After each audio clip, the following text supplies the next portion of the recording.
Той говореше за психологията на успеха, за тайните на това да постигаш цели. Единствената цел, която знаех, беше целта да вкараш гол в футбола.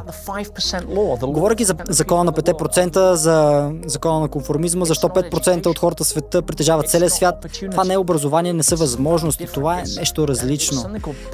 Нещо, което се нарича личностно развитие. И аз бях отвян. Това беше нещо, което исках да науча в училище. Как да бъда успешен. Не как да науча алгебра, география, периодичната таблица, за да мога да взема лист хартия, да отида в университета, за да направя също нещо на по-високо ниво, за да може някой да ми плаща на работа, която струва по-малко от това, което реално струвам. Шегуваш ли с мен? И да ти даде 20 години отпуск годишно? Беше лудост. И аз бях влюбен, бях изумен на това. Цяла индустрия, която не те учи география, математика, учите как да заобиколиш всичко това и просто да бъдеш успешен.